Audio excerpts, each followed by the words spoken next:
Welcome to the launch of Fidcast.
Time for Fidcast.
Ainsworth and Aaron Bannott opens the new show tonight, the very first Fidcast.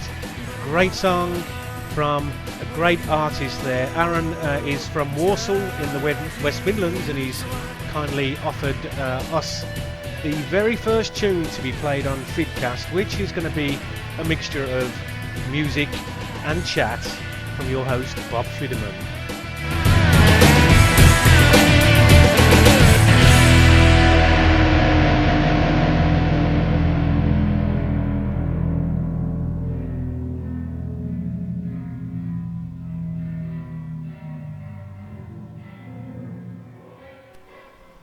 Tonight I'm going to be talking to Leonie Fennell, the mother of Shane Clancy. Shane was just 22 years old when he was prescribed Cipramil, which is known as Celexa in the United States. 3 weeks later, Shane, under the influence of Cipramil, stabbed a young man to death and wounded 2 others before killing himself. An inquest into his death returned an open verdict, which has prompted his mother to call upon Irish psychiatrists to face up to the evidence that antidepressants can have dangerous side effects. Good evening, Leonie. Hi, Bobby. How are you? I'm good, thank you. First off, thanks for coming online and talking to me. I think it's really important that you get this message out to other parents out there. First off, I'd like to ask you about Shane's life. You know, as a young boy growing up into a young man. Okay. Well, Shane was born on the 22nd of the 2nd, 87. He's a very loving child, very funny, always had great fun with his brothers. I have 3 elder boys and then 3 younger children, so the 3 boys, we always had, he was always great fun, you know. He spent their summers on Dalkey Island and down at the beach, and always up to their neck in sand, burying each other, and I don't know, he was just a very loving child, you know, very generous, you know. Yeah. And he had a wide circle of friends. He always had loads of friends. Yeah. Okay. I would say. Now, you know, leading up to the time when Shane was prescribed medication, what prompted him to go to see his GP, his doctor? Well, Shane never liked taking tablets. Even when he had a headache, he didn't take tablets. He always, you know, he just didn't like taking tablets for no particular reason. He just, you know, he didn't drink, and he just wasn't into that. But of course, we would trust anybody, you know that. But anyway, I'm going off. I sent him to the doctor because he was very depressed. He seemed to get very down. He had a breakup with his girlfriend. He was going out with her for 3 years. And he actually broke it off. And then after a few months, he started getting very down. He obviously regretted his decision.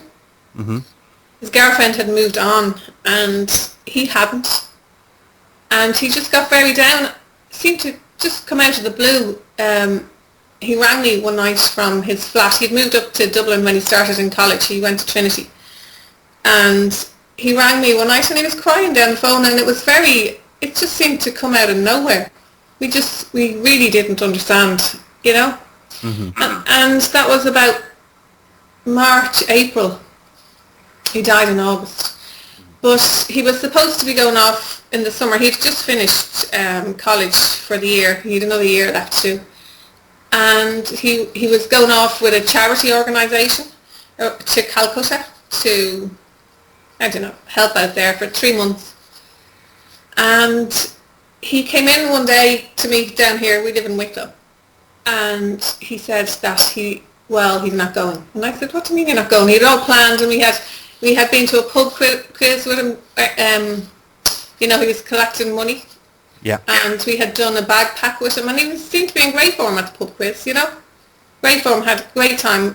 Made loads of money, made more money than he was supposed to raise, you know, and he said, oh, well, it'll go towards floors or something else to do with the charity. Mm-hmm. And he came down one day and he said that he wasn't going, and I said, I didn't understand. I said, what do you mean you're not going? He said, well, they both came to the decision, the organisation and Shane, because he had told them about his girlfriend and how depressed he was and how bad he was feeling, and they made a decision that if you're not 100%, it's not the right thing to do to go to Calcutta, where you'll see God knows what you see over there, you know? Yeah. So I was here with him, and I said, look, well, you have the summer free. You've given up your job because he was going to Calcutta. I said, why don't you get on the internet there and go off around the world for the summer? You have, you're free, Mm-hmm. And he said, okay, and he thought that was a good idea at the time. And he wanted to go to China, but the visa didn't come in time, so he went to Thailand. Then to his cousin lives in Thailand. He's married to a Thai girl over there. Mm-hmm.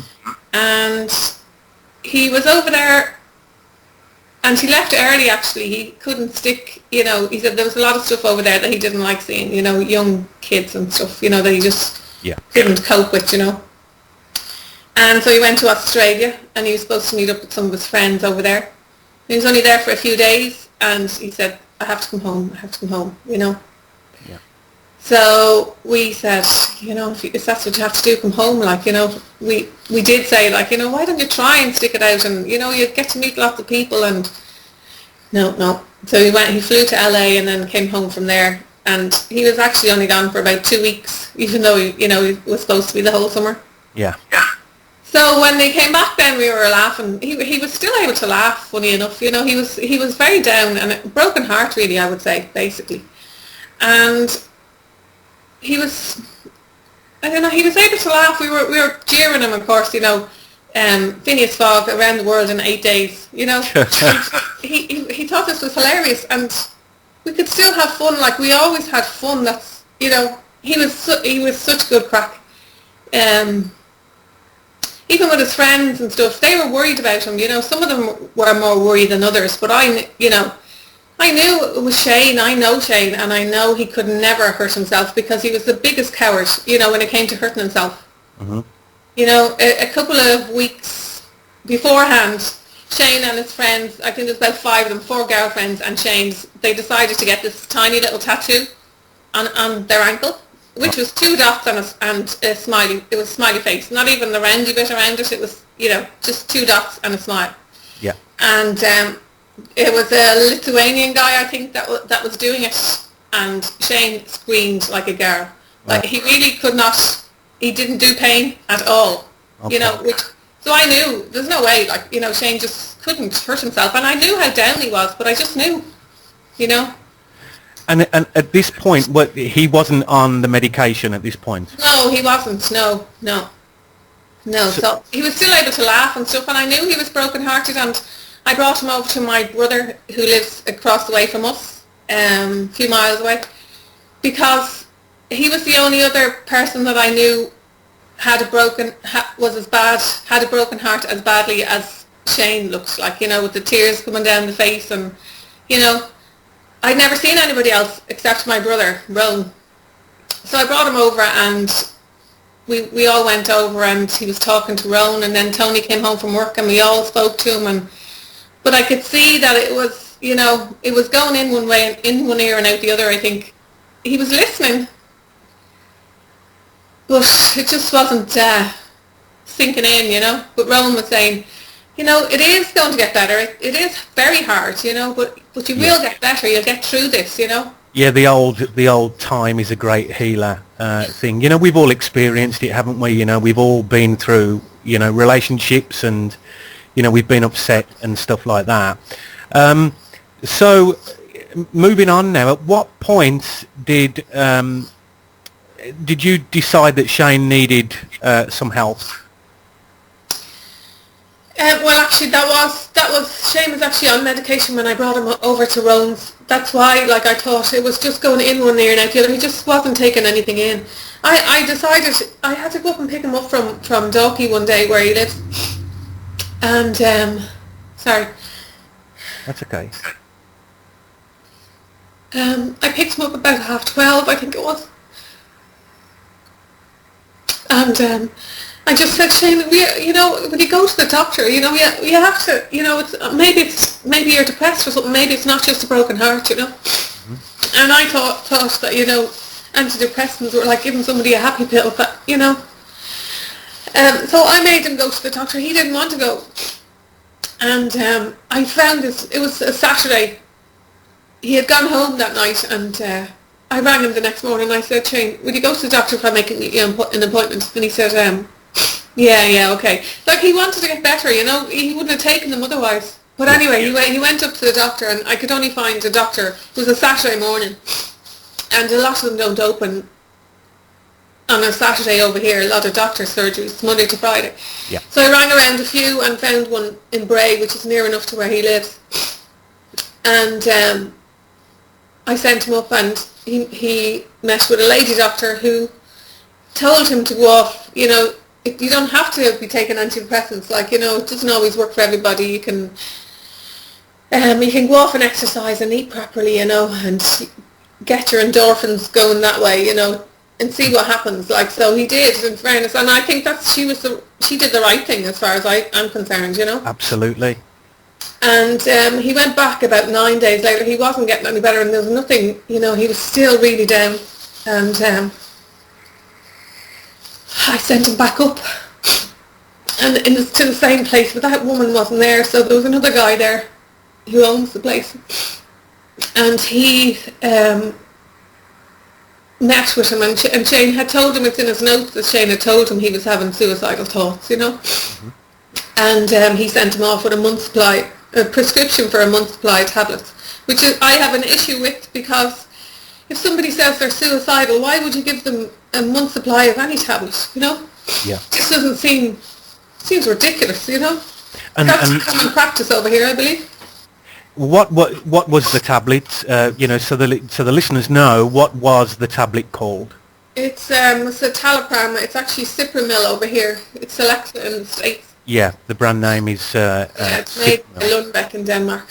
Okay, and the change in Shane while he was on it, did Cipramil seem to lift his mood? Did he seem to get better? And no, he didn't actually. He seemed to get very agitated. I was actually thinking, oh, this is grand. At least he's taken them. It will get better. It's going to kick in, which is what you're led to believe, Yeah. And he was very agitated. He couldn't stay in the one place for too long. He wanted to go here, and when he was here, he wanted to go there, and he wanted to go off in the car. And he actually texted me a couple of days after he started Cipramil, and he said,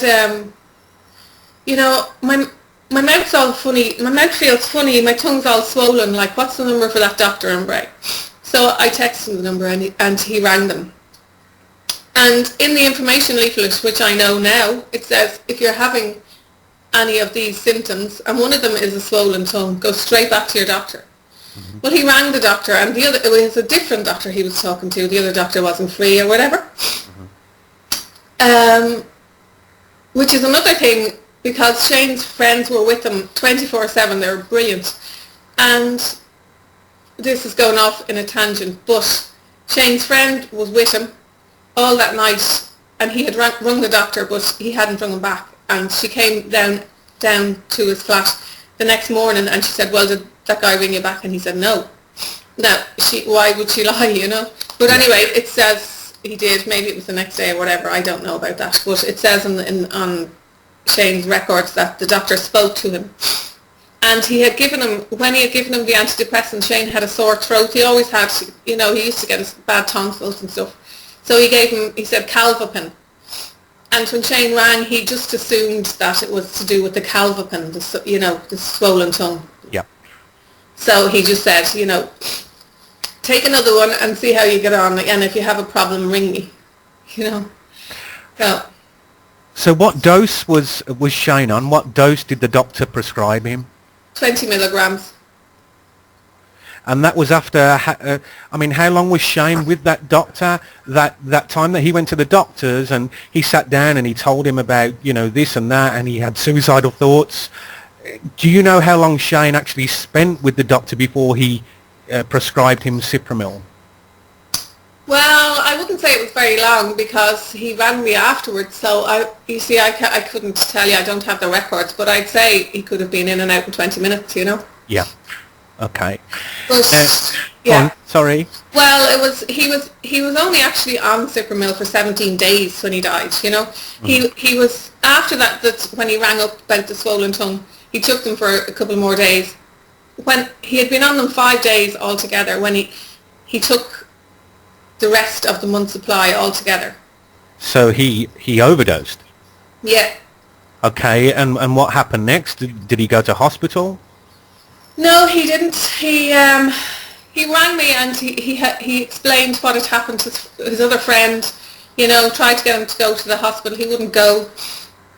Her mother was a chemist actually, and she said she rang her mother and said, "Look, what am I going to do? He won't go to that." She said, "Well, he really needs to go to the hospital. But if he's okay now after, I think it was 36 hours, he should be okay, and she told him what to do, how to look after him and stuff.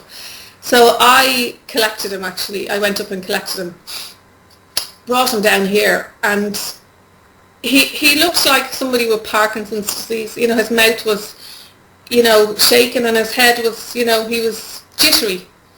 Still the same, didn't want to go here, wanted to go there, wanted to talk to this person, that person, and... So he couldn't sit still.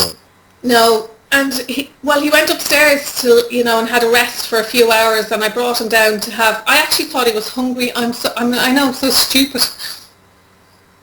I brought him out for breakfast, and then I said, there was a doctor that I knew in the town where I brought him for breakfast, but I remembered I was told he was on holiday, so I said, I'll bring him to our family doctor, they'll know what to do.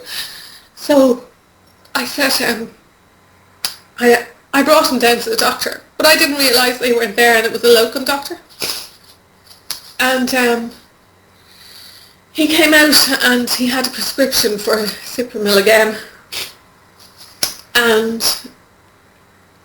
I couldn't understand why he got more, it wasn't helping, it was just making it worse, as far as I could see, and it was a lower dose, and he went into the chemist, and he came back out and he laughed, he could still laugh, which is, strange, even though he's supposed to be depressed. He gave him tablets because you're supposed to be depressed, but he could still laugh, and he said, do you know what they said? They asked me to do it. What I meant to say was she had given him a lower dose, 10 milligrams, and it had 3 multiplied by 1. So he used to have 3 weeks, it was a 3 weeks prescription, but it was for 1 week at a time. He couldn't get, Yeah. He just had multiplied by 1 in brackets because he actually showed me the prescription. And he went in and he came back out and he said, you know what they said? They asked me, did I want to take them all together? And we laughed about it. We thought it was funny, and I don't blame them or even the doctors. They just don't know. They haven't a clue. That's my opinion too. I actually believe that doctors need educating about these drugs, as well as many parents out there. Now, if at any point you want to break, Leonie, just tell me. No problem. I'll have a smoke in a few minutes. Okay. I want to ask you next about that fateful day, and how you got to hear about the incident that happened with Shane. Okay. Let me think. Shane was asking me on Saturday, which is 17 days into his Cipramil, Yeah.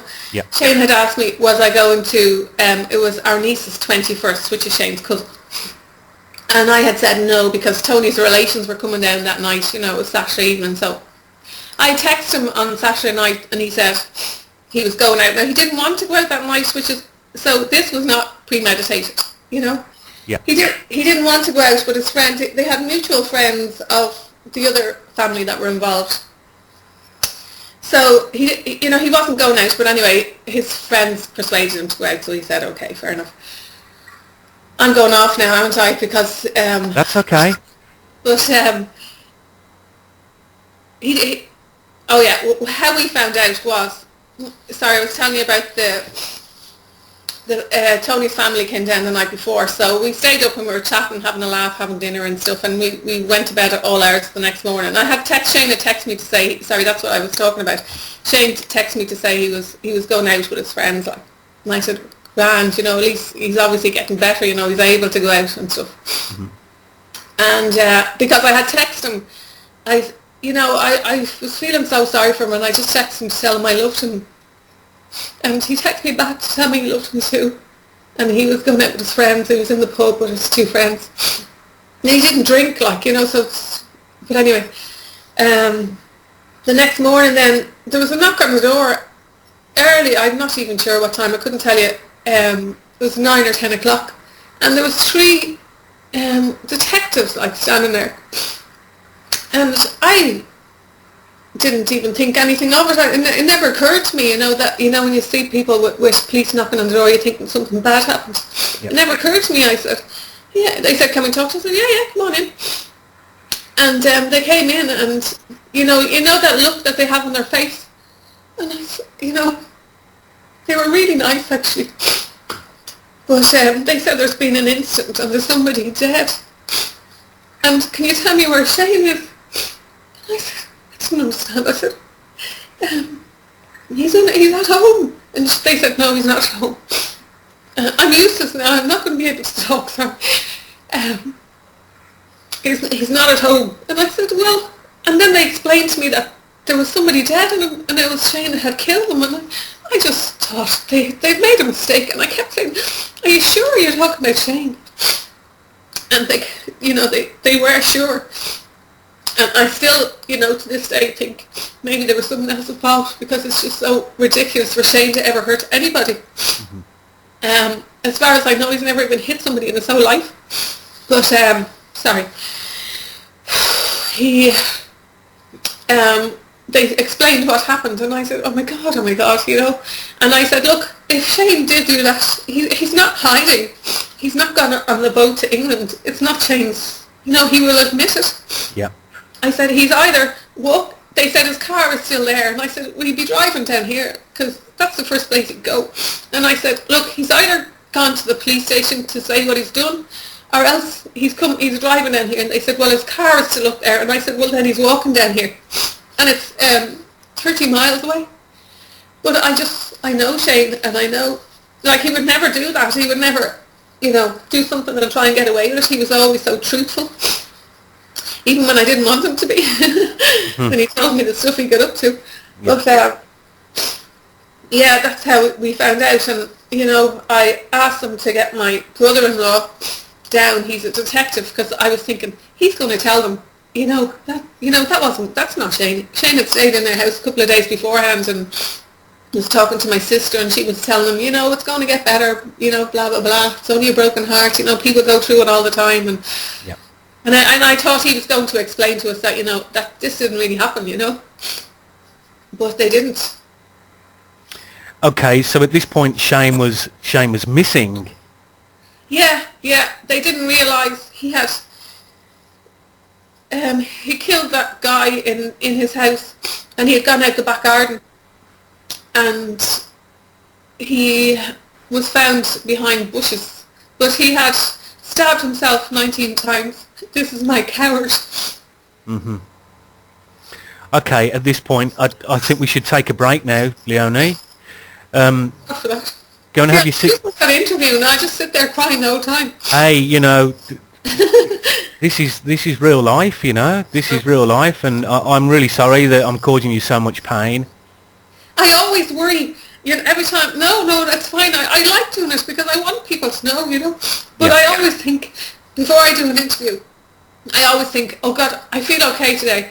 I'm not going to look emotional enough. Mm-hmm. And then the minute I sit down, that's it, I'm gone again, And I just babble, saying stupid things and stuff that's not relevant, No, it's all relevant. I've spoken to many mothers who have lost their children, and fathers too, and they're all the same, and I just want you to be yourself, and which you are, and you're coming across really well for the listeners out there. We'll take a break now, and... Okay, I'm going for a smoke. We'll be back after this. We'll be back after this. We'll take a break now, and we'll take a break now, and we'll be back after this. Okay, I'm going for a smoke. Okay, I'm going for a smoke. We'll be back after this. We'll be back after this. Okay, I'm going for a smoke. We'll be back after this. We'll be back after this. We'll be back after this.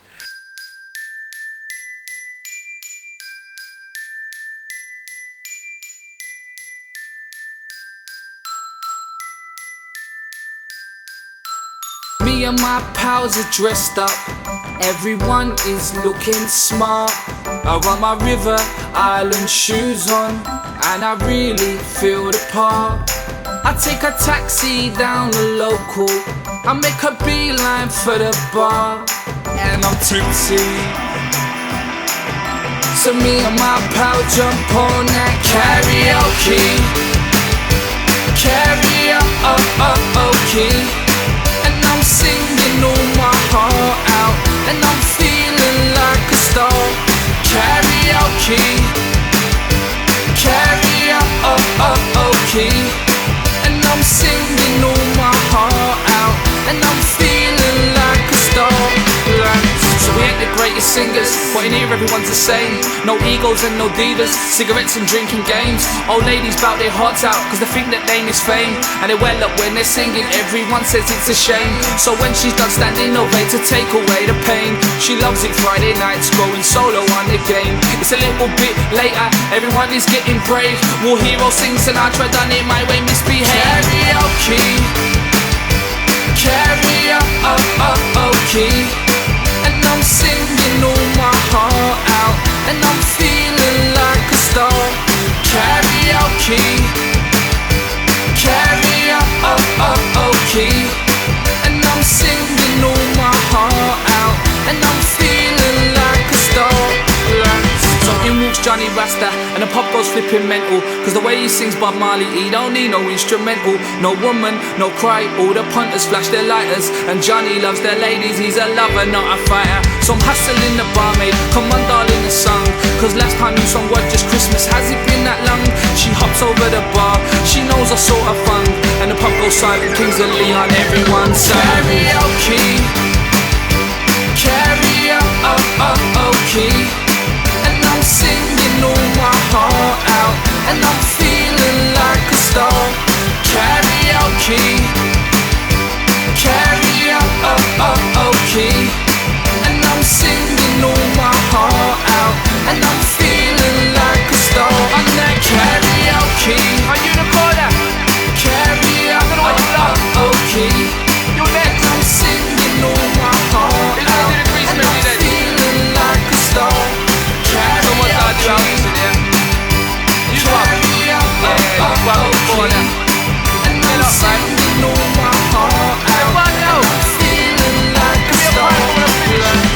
Now it's me last orders, our pals just take the stage, cause outside we are no one, in here we're all the rage. And we just done sambucas, our vision's kinda haze, but that don't really mean jack, cause we are feeling great. We're singing Don't Look Back in Anger, that's everybody's fave. And I've never seen a pop perform a Mexican wave, but that's just karaoke, your little time on stage. You're all alone and nothing comes close to karaoke. Karaoke there, and Ask Alfie. There'll be links to both Ask Alfie and Aaron Banott, who was the first song that you heard on this podcast.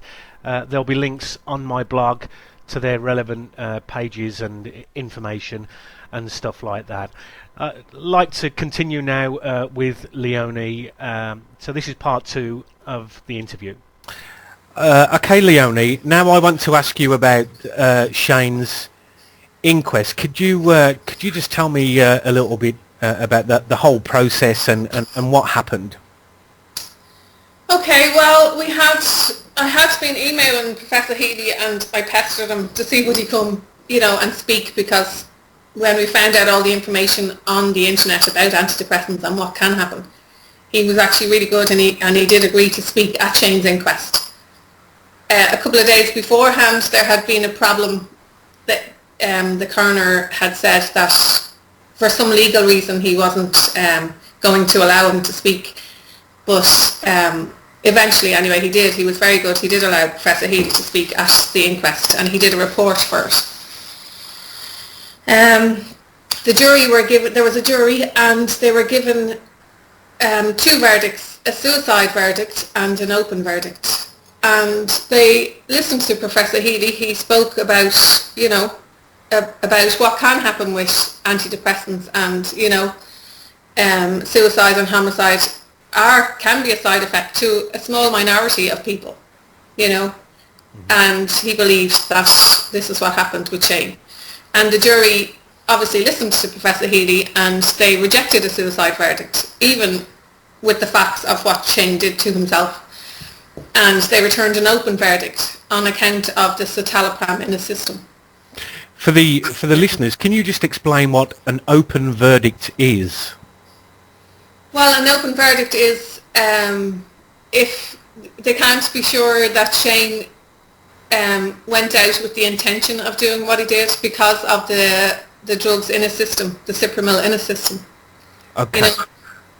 Okay. Now, with regard to your research, you spoke about researching antidepressants before the inquest, and obviously you've continued that search after the inquest. What are you doing to seek the truth? I mean, who have you approached? Have you approached MPs in Ireland? I've emailed everybody in the world, as far as I can see at this stage. I've emailed all of the MPs that I can think of that are relevant, with medication. The Irish Medicines Board, which I've emailed countless times, just to let other parents be aware.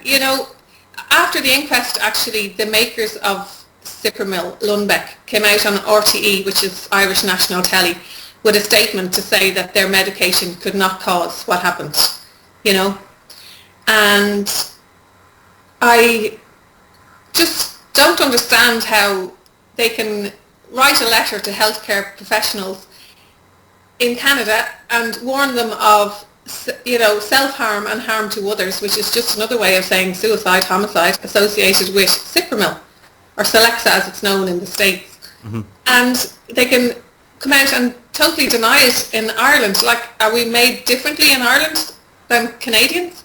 And in America they have the black box warning, which is the highest form of warning that you can get for under 25s. Yeah. And there's warnings all over the world, but Ireland, like Psychiatry Ireland, just deny it. They come out in their truckloads and deny that. I've seen it actually on YouTube. One of the psychiatrists, Patricia Casey, and there's another one, Timothy Denan, who both have worked for Lundbeck. And Timothy Denan actually has an advisory position with the Irish Medicines Board. So sometimes I think I'm up against a brick wall because, how can that be? How can that not be a conflict of interest? But they deny that homicide or suicide is can be an adverse reaction to antidepressants. But yes, the makers of the drug can come out and say it in different countries.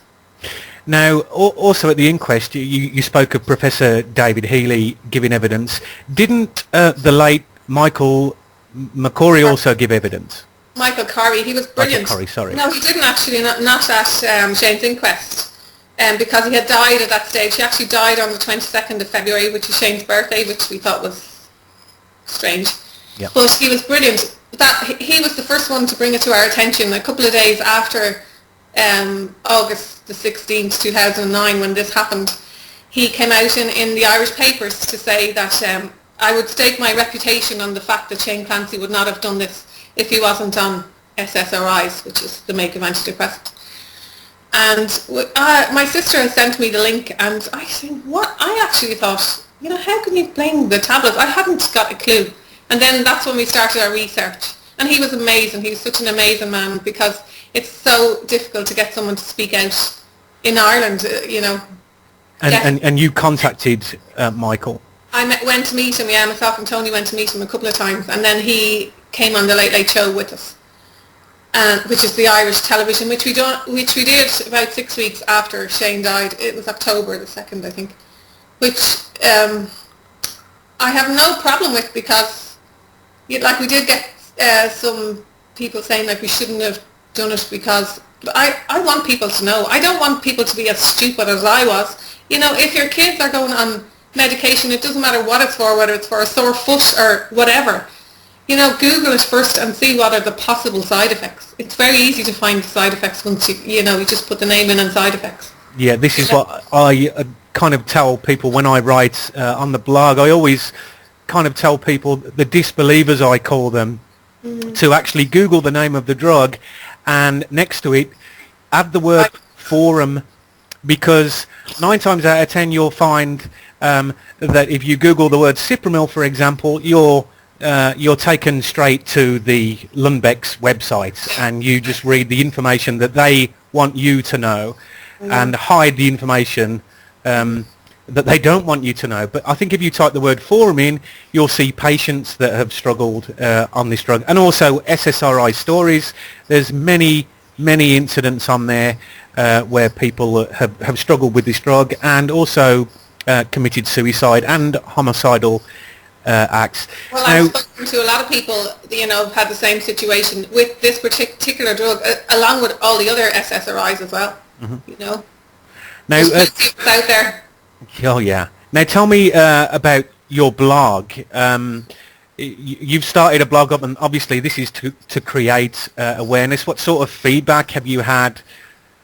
Well, that's how I got in contact with a lot of people, especially that were on Cipramil, and their children have committed suicide out of the blue, just like it just hits you for no particular reason, like a broken heart, it just doesn't make sense, and for no particular reason, some of them, The thing is that antidepressants are prescribed for lots of different things, off-label for, you don't even have to be depressed. As Professor Healy said, he knew of 2 people that became homicidal on these are healthy people, and became homicidal once they're put on citalopram, and, the minute the medication is stopped, they're fine again, And what would your utopia, would it be to have Cipramil pulled from the shelves? I don't actually. A lot of people say they that the medication can work. Even Professor Healy says that the medication. So if that, I'm not a doctor. If Professor Healy says that, I believe him.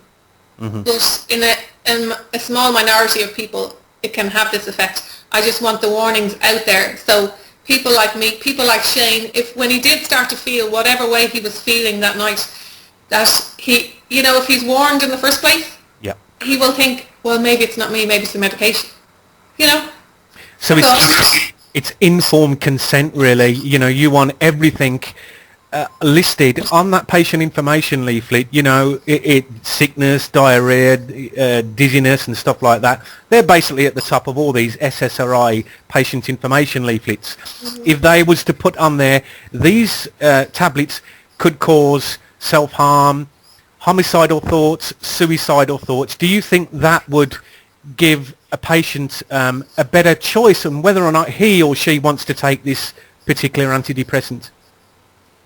Well, absolutely, but I think people that go on antidepressants are looking for help, are trying to get better, as Shane was. He didn't like taking medication, but he took it anyway because he wanted to get better.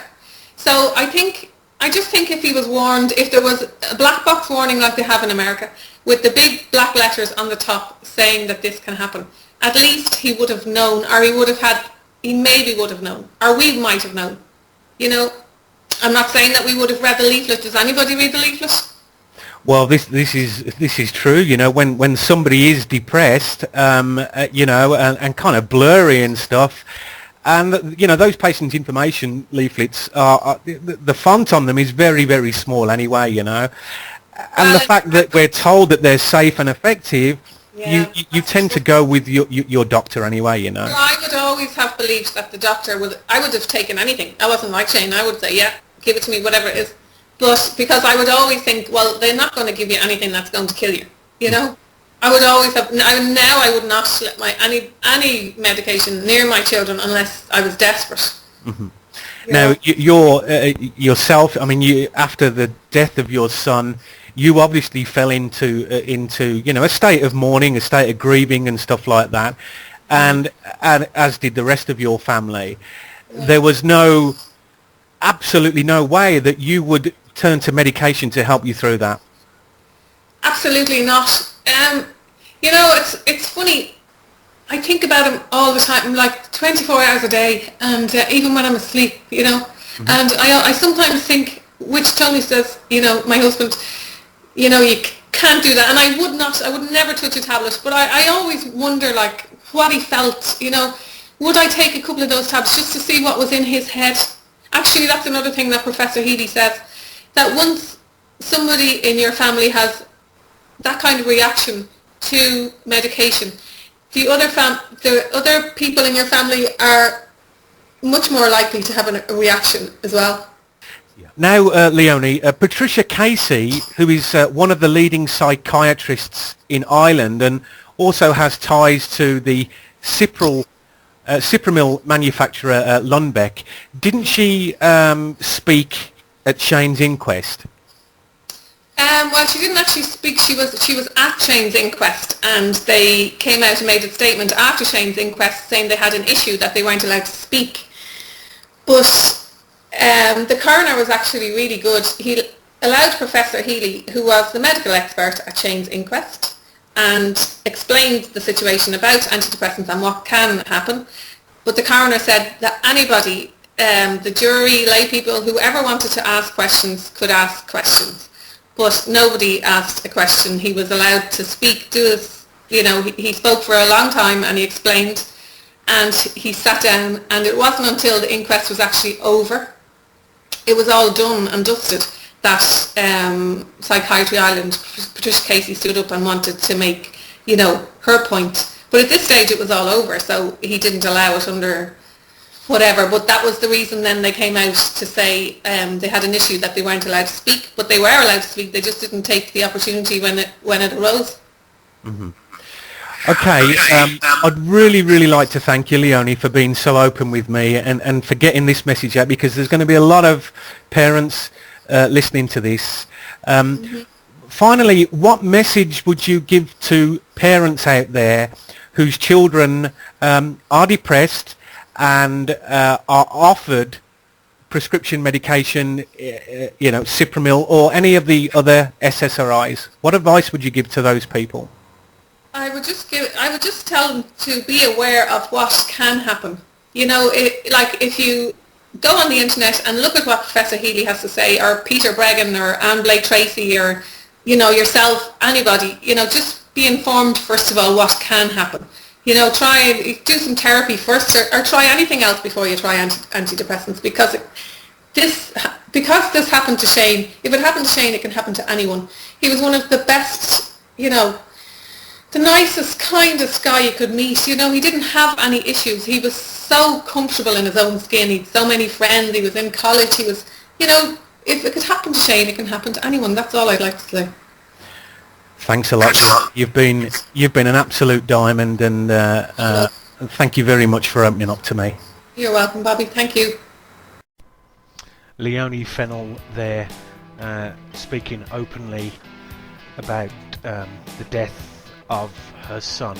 If you or anybody you know are taking antidepressant medication such as Cipramil, it's very important that you don't just stop taking your medication. There are withdrawal protocols out there on the internet. In fact, I'll make one available at the end of this podcast on my blog. I'd like to thank Leonie for taking time out to speak with me and to speak to all of you out there, just to let you know how dangerous these drugs can be. Over the coming weeks, I'm going to be interviewing more and more people with regard to antidepressant medication, so please keep tuned to the blog, and I'll be making further announcements. I'd like to thank Ask Alfie and Aaron Bannott for providing the music to tonight's show. If you wish to send in your music to me, send me an email and I'll discuss the matter with you. Also, if you want to sponsor the show or you want advertisements on any of the future podcasts, drop me a line. Again, the email will be on my blog. Thank you very much for listening. I hope to see you all again on the next podcast. Continue what you're doing out there. Keep sticking it to the man.